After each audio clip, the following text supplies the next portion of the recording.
বিষ্ণু বললেন, স্ত্রীর সাথে ভালোবাসা করলে আমলনামা সওয়াব দিয়ে পূর্ণ করে দেয় কে? আবার বিষ্ণু বললেন, রাতের বেলা এক কম্বলের নিচে স্বামী আর স্ত্রী দুইজন যে থাকো, ভালোবাসা বিনিময় করো, এতেও তোমাদের আমলনামায় সওয়াব দেয় কে? এক সাহাবী বললেন, নবী এটা আবার কেমন কথা? স্ত্রীর সাথে ভালোবাসা বিনিময় করলে কেমন করে সওয়াব হয়? স্বামী স্ত্রীর প্রেম ভালোবাসাতে আবার সওয়াব আসবে কোত্থেকে?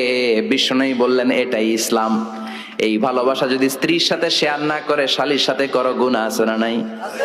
ভাবির সাথে টাঙ্কি মারলে গুনাহ আছে না নাই?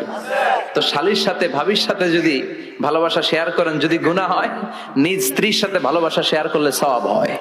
সুবহানাল্লাহ পড়েন। আপনার হাত যখন আপনার স্ত্রীর হাতের সাথে মিলান, দুই হাতের সগীরা গুনাহ মাফ করে দেয় কে? স্ত্রীর চেহারার দিকে রহমতের নজরে তাকালে চোখের সগীরা গুনাহ মাফ করে দেয় কে?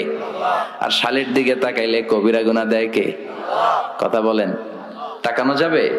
আন-নাযার সাহমুন মাসমুম মিন সিহামি ইবলিস। দৃষ্টি হচ্ছে শয়তানের বিষ মাখানো তীরবানের মধ্য থেকে একটা ভয়ঙ্কর তীরবান। এই দৃষ্টির তীর দিয়ে শয়তান যুবক যুবতীদেরকে কাবু করে ফেলে।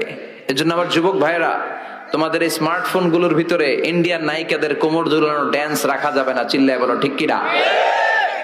এই মোবাইল ফোন গুলোর ভিতরে ব্লু ফিল্ম রাখা যাবে না, অশ্লীল দৃশ্য রাখা যাবে না।